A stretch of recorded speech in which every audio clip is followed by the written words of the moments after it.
Apa kabar? Halo, apa kabar? Yang di atas? Yang di lantai 4? Yang streaming? Ya teriak dengar sendiri. Saudara, hari ini yang Tuhan taruh di hati saya. Hari ini kita akan belajar tentang di Alkitab yang namanya melintas dan menyeberang. Melintas dan menyeberang. Saudara, hari ini kita tidak bicara tentang batas kudus yang mungkin karena dosa atau kesalahan atau karena kekerdilan atau apapun membuat manusia tidak bisa nyeberang atau melewati batas. Tapi kali ini ada satu batas yang kita akan bahas di sisi lain. Ada batas rohani, ada batas geografis. Ada batas rohani, ada batas geografis. Tidak bisa dipungkiri selalu ada batas penghalang atau lebih tepatnya batas yang mengharuskan saudara dan saya mengerahkan kekuatan, mengerahkan iman, mengerahkan hati, memutuskan untuk upgrade, memutuskan untuk next level, memutuskan untuk naik kelas. Tidak bisa dipungkiri ada batas penghalang yang saudara dan saya mau ngotot seperti apapun akan susah karena ya requirement-nya. Persyaratannya adalah kita mesti mengerahkan roh, hati, iman, cinta. Kalau kurang rendah hati, ya rendah hatinya ditambah. Untuk next level, untuk upgrade, untuk naik kelas. Saudara tahu di hidup kita ini ada batas rohani, ada batas jasmani, ada batas geografis. Ada batas geografis antara Jawa dengan Bali, dengan Kalimantan. Sehingga untuk nyebrang ke sana, saudara dan saya butuh lebih dari sekedar mobil. Meskipun mungkin akan effort kalau harus berenang. Tapi ada batas yang menguruskan saudara dan saya kalau mau lewat, kamu harus effort, kamu harus usaha, kamu harus mengerahkan semuanya. Ada batas geografis, ada batas legal. Yang untuk saudara dan saya pergi ke luar negeri, ada persyaratan dari bangsa kita yang harus saudara dan saya penuhi, yaitu paspor dengan segala macam persyaratannya. Tapi ada batas geografis kedua, batas hukum kedua di negara yang saudara dan saya akan datangi dan kunjungi. Kita butuh visa.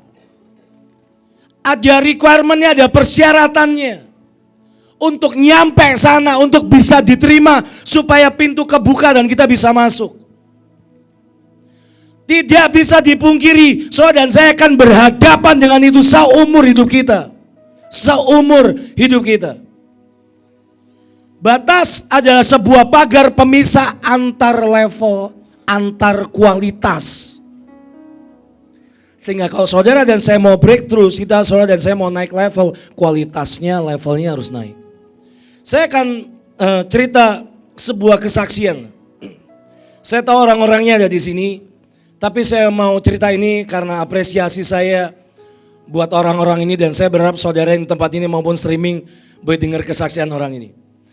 Saudara, ada kelompok anak-anak di sini, anak muda yang saya tahu dan yang ini yang saya kenal dan saya tahu. Saudara, mereka ini beberapa dari mereka narik ojek online. Dan beberapa dari mereka pakai motor listrik yang pakai sistem kuota. Oke? Contoh. Beberapa udah ngeliatin saya senyum mulai lihat kiri kanan. Udah diem aja jangan ada yang tahu. Nanti kemuliaannya berkurang. Diem aja. Please, saya kelihatan dari sini soalnya. Beberapa motor listrik sistemnya kuota. Saya nggak tahu sistemnya gimana, tapi yang saya tahu kira-kira kalau kamu beli kuota 100 km ya akan bisa cuma dipakai 100 km. Tapi beberapa motor listrik itu aplikasinya baik. Selama motormu masih nyala nggak dimatiin mau 101, 102, 105, 110 km dia nggak akan mati. Nah, beberapa orang di antara saudara ini pasukan yang luar biasa. Datang ibadah ke tempat ini atau ada satu tempat lagi. Yang kadang kita datang 3,5 jam, 4 jam setengah atau 5 jam kalau ada pertemuan panggilan. Mereka datang dengan kuota sudah habis. Yang kalau dimatiin motornya nggak akan bisa pulang dari sini. Saudara tahu apa yang mereka lakukan? Mereka akan ngomong ke satpam, Pak, motor saya kotanya habis, minta tolong biarin aja ini nyala sampai ibadah selesai. Sampai ibadah selesai. Yang penting saya bisa pulang atau saya bisa masih narik, pulang narik. Dan beberapa dari mereka, kalau ada tugas dari sini, khususnya kayak kemarin tanggal 17 nyari jiwa, dengan motor yang masih nyala dari sini, pulang mereka nyari jiwa tanpa motor dimatiin.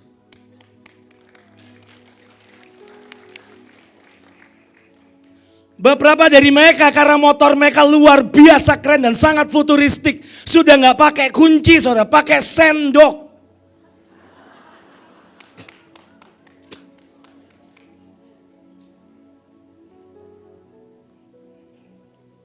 Sementara pemimpinnya pakai expander dan baru ganti velg. Gara-gara pecah sih, bukan gara gaya. Tapi ada orang-orang dengan gantian, kadang 2 motor atau 3 motor itu kuncinya 1, saudara. Mereka harus pergi bareng-bareng supaya bisa matiin. Dan itu masuk sekolah-sekolah pergi tanggal 17 kemarin.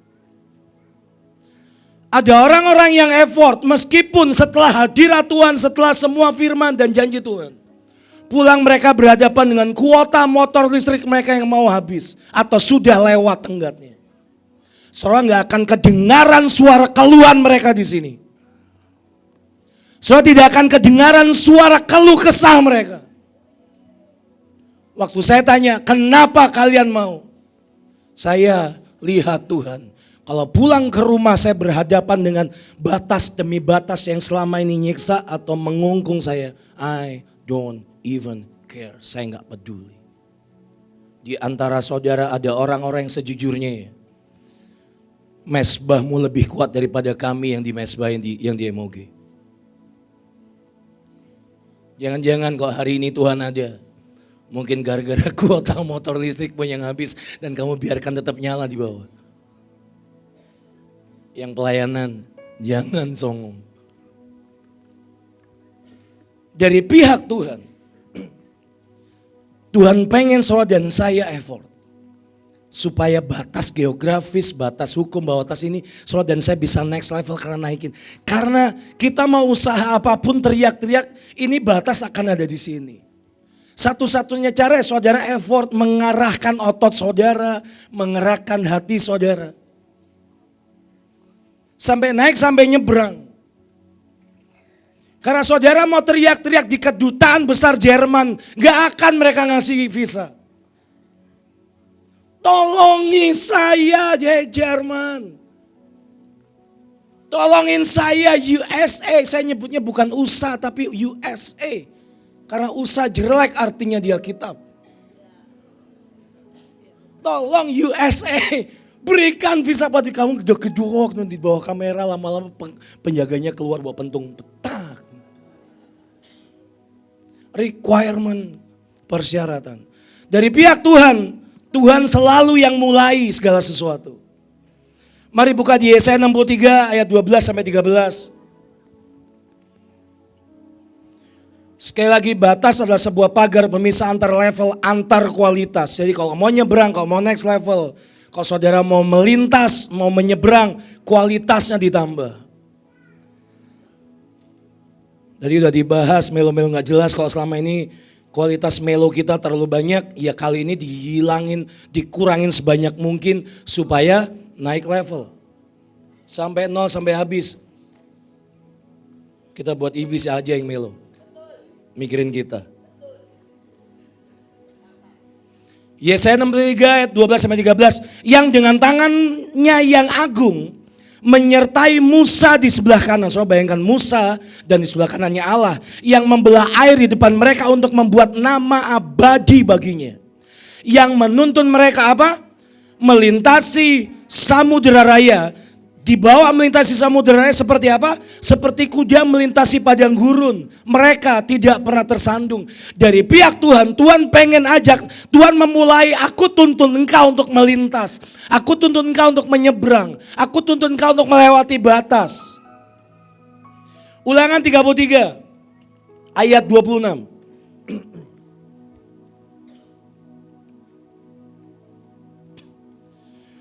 Ulangan 33 ayat 26. Tidak ada yang seperti Allah, hai Yesyurun, Ia berkendaraan melintasi langit sebagai penolongmu. Ia berkendaraan melintasi langit. Who rides through the heavens. Sebagai penolongmu dan dalam kejayaannya melintasi awan-awan. Melintas. Mau ditaruh pagar batas setinggi apapun melintas. Mau ada kecacatan apapun kita bisa melintas. Karena dari pihak Tuhan dia lebih dulu. Tapi ada yang aneh, kata Yesurun, nama Yesurun. Itu adalah nama panggilan iman Tuhan buat Israel. Sekali lagi, kata atau nama Yesurun itu adalah panggilan iman Tuhan untuk Israel. Kata Yesurun itu artinya yang benar, yang diberkati, yang kudus, yang ditegakkan, the beloved one, yang dicintai. Yang berkebalikan dengan realitanya Israel. Yang naik turun, yang maju mundur, yang gak jelas. Yang lebih sering menyebalkan dan menyakitkan daripada menyenangkan hati Tuhan. Tapi hari itu Tuhan berkata tidak ada yang seperti Allah. Hai Yesurun, dia seperti sedang berkata kepada Israel, engkau yang aku cintai. Engkau yang aku perkatakan dengan imanku akan jadi the righteous one. The beloved one. The upright one. Orang yang diangkat tinggi. Sama seperti waktu saudara nakal dan tahu-tahu orang tua saudara atau pemimpin saudara. Ya udah sayang, anak baik, anak manis gitu. Itu sama manggil Yesurun. Bilang ke kiri kanannya, hey Yesurun. Mau mengerikan seperti apapun Tuhan ngomong, Tuhan itu sengaja memanggil hey Yesurun.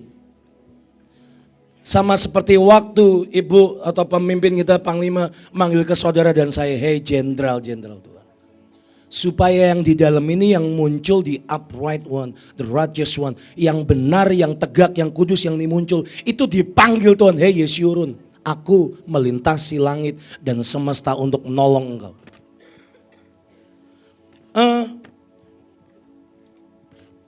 Kedua, saudara dan saya tidak bisa dipungkiri, tidak ada orang yang bisa melintas atau menyeberang tanpa saudara dan saya punya hasrat, kerinduan, pengejaran. Mazmur 84 ayat 6 sampai 8, ayat yang sangat sering dibahas.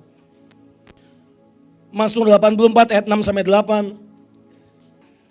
Mazmur 84 ayat 6 sampai 8, berbahagialah manusia yang kekuatannya yang berhasrat mengadakan ziarah. Apabila melintasi lembah Baka, mereka membuatnya menjadi tempat yang bermata air. Bahkan hujan pada awal musim menyelubunginya dengan berkat. Mereka berjalan makin lama makin kuat hendak menghadap Allah di Sion. Saudara, harus ada hasrat, harus ada pengejaran, harus ada pencarian. Selama di dalam batin, di dalam doa, di dalam kehidupan saudara dan saya sehari-hari, entah dalam kerja, sekolah, tanggung jawab saudara dan saya masing-masing, kuliah, baik yang full timer maupun enggak.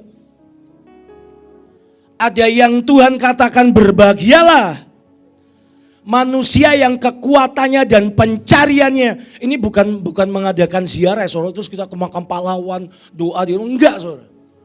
Tapi kata ziarah itu diambil dari kata sebuah spiritual journey. To set a travel with God. Untuk membuat sebuah perjalanan iman dengan Tuhan. Tahun ini setting perjalanan iman kita banyak. Israel. Terus masih ada 1 juta penyembah. KA-nya masih November soalnya. Israel 1 juta penyembah King's Altar. Iya.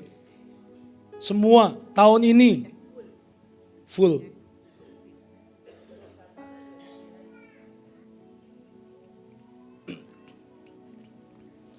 Dan Tuhan berkata, berbahagialah engkau yang kamu memang mau set sebuah journey perjalanan iman dengan Tuhan.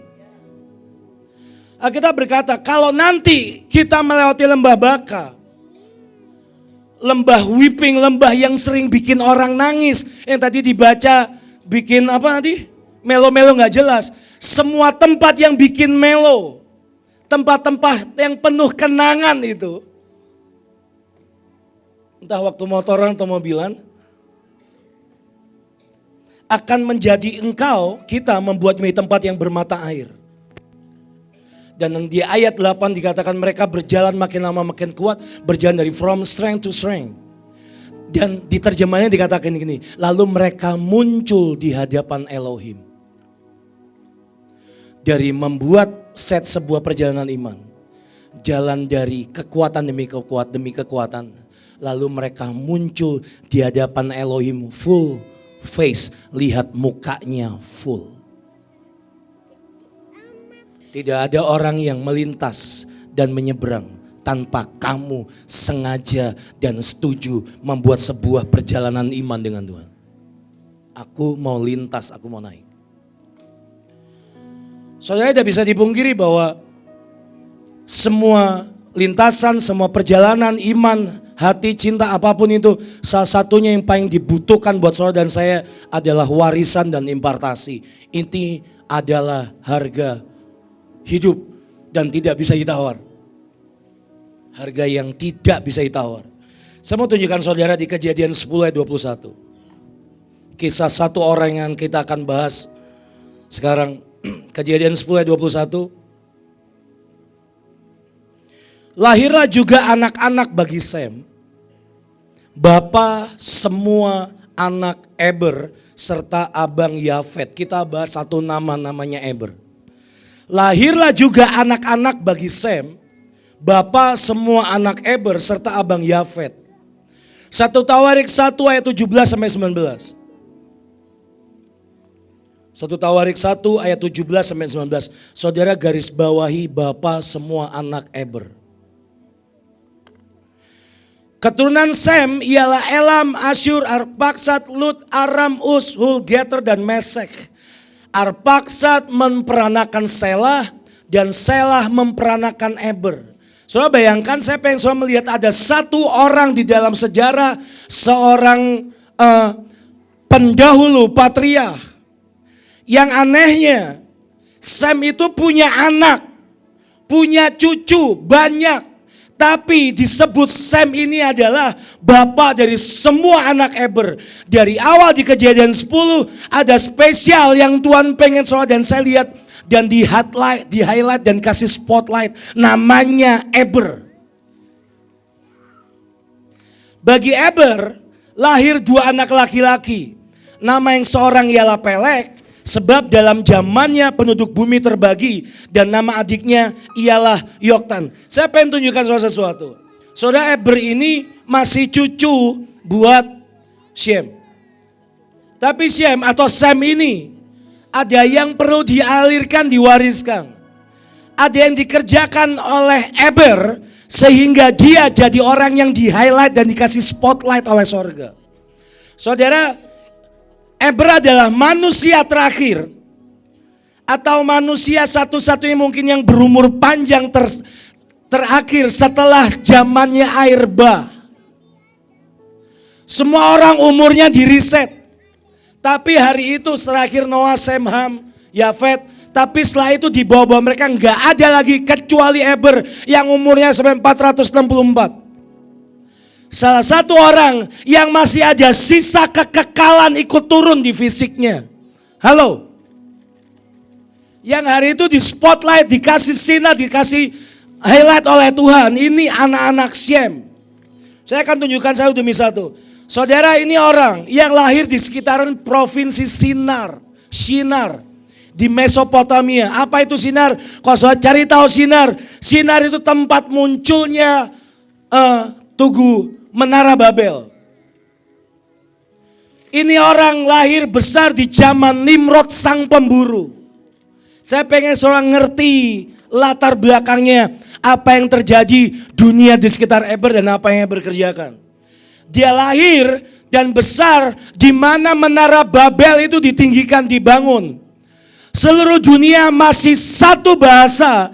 Semua mata mereka tertuju, mereka ngikutin Nimrod membangun Menara Babel. Saat dunia mengarahkan diri dan membangun Babel, Sejarah mencatat, Eber dan keluarganya memutuskan untuk menolak dan bahkan memisahkan diri dengan menyeberangi sungai Efrat. Nanti saya lanjutkan. Dunia hari itu dengan satu bahasa, ikut Nimrod bangun menara Babel. Dengan pressure, dengan tekanan, si Nimrod salah satu orang yang paling mengerikan dan berkuasa di muka bumi. Si pemburu itu. Dan hari itu yang dilakukan Eber adalah dia dan keluarganya, dia berkata, aku gak mau ikut yang ini. Dia memilih memisahkan diri. Dikuduskan, dikhususkan, holy forever. Dan dia memilih menyeberangi sungai Efrat. Sehingga begitu kutuk Tuhan datang, di zaman anaknya, di zaman Peleh, makanya disebut bahwa dalam zamannya penduduk bumi itu terbagi, terpecah, diserakan oleh Tuhan. Makanya kalau saudara lihat, saudara perhatikan, dari awal bahasa yang tidak berubah itu bahasa Ibrani. Bahasa asli yang masih dituturkan oleh Eber dan keturunannya sampai hari ini. Sementara semua yang mengikuti Nimrod dari berbagai kaum, suku dan bangsa dengan berbagai macam warna yang tadinya satu bahasa, semuanya diserakan Tuhan. Saudara bisa membayangkan sebelum saya lanjutkan kondisi kacaunya dunia, bisa bayangkan? Oke, selanjutkan ya. Hidup 464 tahun. Hidup untuk belajar, dia di hidupnya dia bertemu Nuh dan Sem. Dan menurut sejarah umurnya melebihi Abraham 4 tahun. Tapi menurut kitab Orang Jujur disebutkan umurnya melebihi Abraham 30 tahun. Jadi waktu Abraham dipanggil Tuhan pulang, si Eber masih ada. Menurut sejarah, dia dengar semuanya dari Nuh, apa yang Nuh terima dari generasi Adam sampai Lameh. Dia dengar kisah seperti apa Allah Bapa. Dia dengar kisah seperti apa bagaimana Tuhan bergerak, bagaimana Tuhan mengerjakan seluruh semesta. Bagaimana orang melihat Allah muka dengan muka. Dia dengar kisahnya, dia jalani itu. Dia pisahkan diri dari menara Babel. Sampai dari kakeknya Sem, dia dengar semua cerita dari papanya. Proses bagaimana 100 tahun lebih mereka membangun Batra. Dan menurut kisah, sampai 30 tahun setelah Abraham meninggal, orang ini masih hidup. Menurut sejarah, Eber bertemu dan bicara dengan Abraham. Poin saya di poinnya lagi nih, akan selalu ada warisan dan impartasi. Roh dan saya nggak bisa jalan sendiri tanpa warisan dan impartasi. Khususnya saudara yang berangkat hidup dengan minus dan kosong, nggak punya apa-apa. Ada di silsilah Yesus di Lukas 3:35 nama Eber disebut. Eber adalah jembatan iman dan perjalanan dari generasinya Adam ke Nuh. Dari Nuh turun ke Sem, dan dari Sem turun ke generasi Nuh, Sem dan Eber ini jadi satu, saya jadikan satu generasi. Dan itu diturunkan ke Abraham. Kenapa saya bilang diturunkan ke Abraham? Secara genealogi, Sem itu untuk nyampe ke Abraham ada 6 atau 7 generasi. Tapi anaknya Sem Arpasad punya anak Sela punya anak Eber, Peleh, Reu, Seruk, Nahor, Terah, dan baru ke Abraham. Kisah antara nama-nama ini gak ada kisah satupun perjalanan Tuhan dengan mereka. Sehingga ada yang miss dari atas untuk masuk ke Abraham, gak ada link, gak ada jembatan, gak ada saluran. Karena itu Eber datang dan dia cerita kepada Abraham.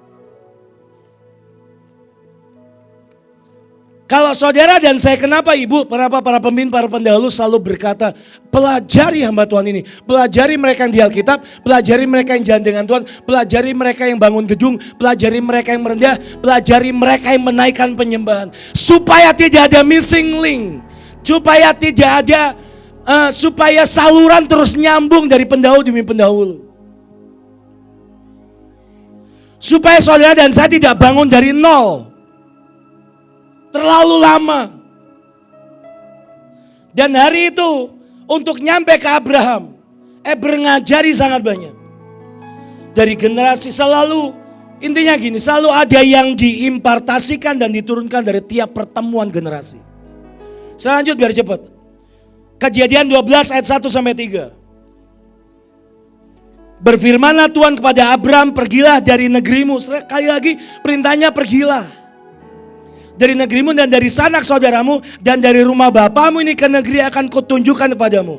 Aku akan membuat engkau menjadi bangsa yang besar dan memberkati engkau serta membuat namamu masyhur. Dan engkau akan menjadi berkat. Lanjutannya saudara tahu kisahnya. Tapi intinya gini, Abraham berasal dari Ur Kasdim. Kalau saudara mau tahu Ur Kasdim di mana? Ur Kasdim itu nama kota dan nama kerajaan Ur Kasdim atau provinsi atau state di mana Ur Kasdim ada adalah Shinar. Sama-sama di Mesopotamia dan kerajaannya Shinar, tapi kotanya namanya Ur Kasdim. Dia berasal dari tempat yang sama di mana Eber hidup dan tinggal. Kalau saudara baca, Eber menyeberangi sungai Efrat. Kalau saudara baca di Alkitab, Abraham menuju ke Kanaan, menyeberangi sungai Efrat. Jangan saudara pikir menyeberang itu nggak penting. Menyeberang sangat penting, next level sangat penting, upgrade sangat penting. Dan kerennya itu diwariskan dari atas. Abraham, selama ini kisah kita dengar bahwa ada sebuah delay di Haran. Tapi ternyata menurut kisah dari semua sejarah termasuk kitab Orang Jujur berkata, di Haranlah Abraham berjumpa dengan Sem dan juga Eber.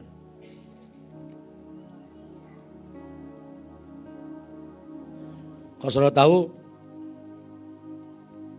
menurut cerita, diceritakan begini. Bahkan Eber sempat lihat bagaimana Ishak lahir, bagaimana Yakub lahir. Orang-orang yang tadi saya sebut terakhir namanya Yakub hari itu nyebrang sungai Yabok. Lewati pressure-nya dienolkan bahkan dibuat cacat. Ini orang-orang yang belajar dari orang-orang yang di atas punya warisan iman. Ada yang harusnya terputus tapi tersambung lagi. Setelah di generasi pertama Adam dan 10 generasi ke bawahnya. Dan dari Noah, Sem, Eber kepada Abraham. Kalau saudara perhatikan ada yang berhasil tersambung dari Abraham, Ishak, Yakub.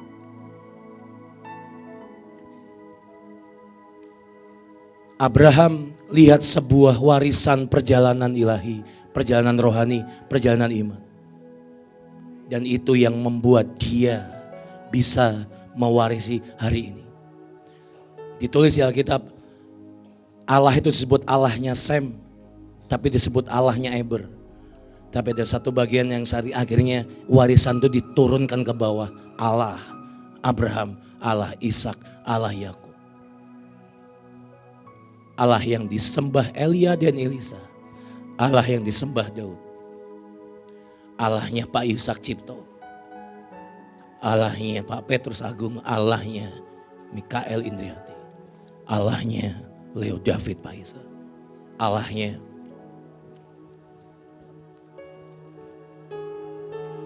terakhir. Gue minta pemusik semua. Kata Hebrew atau Ibrani di bahasa Indonesia itu punya arti crossing over. Kamu nyeberangi, kamu lewati sesuatu. Kata Ibrani artinya passing through. Kamu sudah melewati dan menang lewati satu hal yang punya kemungkinan yang sangat buruk. Kata Hebrew artinya from beyond, dari satu tempat yang akhirnya kamu nyebrang lewati sesuatu yang mustahil.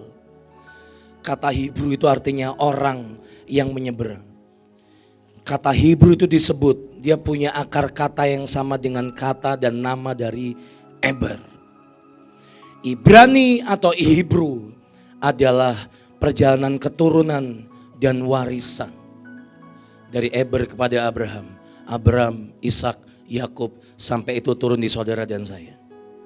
Saudara, warisan iman itu salah satunya supaya saudara dan saya bisa menyeberang. Iya, saya nyeberang sangat banyak akhir-akhir ini. Lewati semua yang paling mustahil. Tapi saya mau bilang buat saudara yang kamu mungkin motormu masih nyala di bawah. Atau kamu mungkin nyalain motormu pakai sendok. Ada yang bisa dialirkan ke saudara dan saya. Apa itu? Sebuah warisan iman untuk melintas, untuk nyeberang. Semua harus nyeberang. Abraham mengikuti jejak Eber. Ishak, Yakub mengikuti jejak Abraham. Yesus menyeberangi Danau Galilea dengan jalan di atas air. Iya, aku juga nyebrang. Nah, kali ini bedanya dia yang paling keren dari semua. Dia jalan di atas air. Pertanyaan saya, siapa yang di sini yang keturunan Yesus Kristus Tuhan? Saya mau ajak saudara nyembah aja. Saya mau ngajak saudara lakukan sesuatu. Nyembah sampai ada yang ngalir masuk di hidup saudara dari Allahmu, dari Tuhanmu. Nanti kalau boleh, ibu atau para pemimpin, mohon ambil mic. Lepaskan aja. Tolong kami yang sehabis ini mungkin pulang kontrakan. Tolong orang-orang yang selama ini nabrak tembok dan gak pengen buat nyebrang, gak pengen upgrade, gak suka next level. Saya dorong saudara, daripada saudara mati di menara Babel, lebih baik kita putuskan, aku berhasrat mengikuti Tuhan, mengadakan sebuah perjalanan iman. Entah bentuknya lewat nanti ke Israel, bentuknya nanti 1 juta penyembah, bentuknya King's Altar, bentuknya rumah baru, mobil baru, atau usaha yang baru, atau pasukan nanti jumlahnya akan ratusan ribu. Kita akan melintasi, kita akan nyebrang, mengikuti jejak yang sudah dibangun oleh para pendahulu. Ada yang sudah dibangun oleh hamba-hamba Tuhan di tempat ini, di atas ibu, sebelum ibu. Ada yang sudah dibangun oleh Bu In. Ada banyak orang lagi ngeledek saya di sosial media. Iya, saya butuh warisan beliau. Karena saya tahu miskin, jahat, dan jorok dan bodohnya saya. Saya tidak punya warisan cukup baik dari orang tua saya. Makanya kalau saya disebut membangga-banggakan, saya membanggakan apa yang Tuhan buat. Saya membanggakan waktu kasih karunia dibuka dan mengizinkan saya masuk untuk terima warisan. Ya, saya sangat bangga dengan itu. Saya sudah coba semua cara, saya nggak bisa melintas, saya nggak bisa nyebrang. Terakhir. Hai para imam, dengar di dalam nama Yesus. Hai gereja Tuhan, dengar. Hari itu terakhir.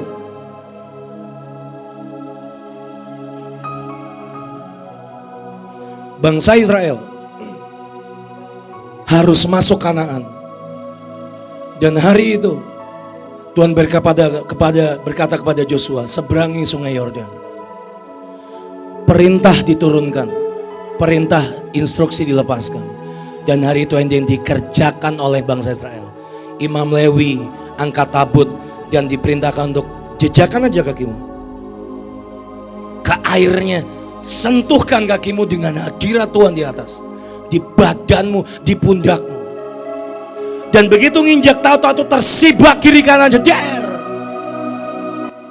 Dan imam-imam Lewi dengan hadirat Tuhan, atau saudara-saudara dan saya ini, atau gereja-gereja Tuhan di Indonesia dan seluruh dunia, dengan kabut dan hadirat Tuhan di pundak kita, tanpa kehilangan satupun kita diri di tengah, menyeberangkan satu bangsa untuk masuk ketemu Tuhan dan ketemu muka dengan Elohim. Ini panggilan, ini kehidupan, ini identitas kita diseberangkan dan menyeberangkan. Ini identitas saudara dan saya. Ya, saya setuju. No, melo-melo gak jelas. Tidak lagi terganggu dengan noise apapun. Tidak lagi ada suara keletihan yang boleh masuk. Kita yang akan ganggu suara keletihan. Suara kita yang akan mengganggu semua suara neraka. Suara penyembahan kita. Bahkan suara mesin motormu yang lagi nyala di bawah gak bisa dimatiin.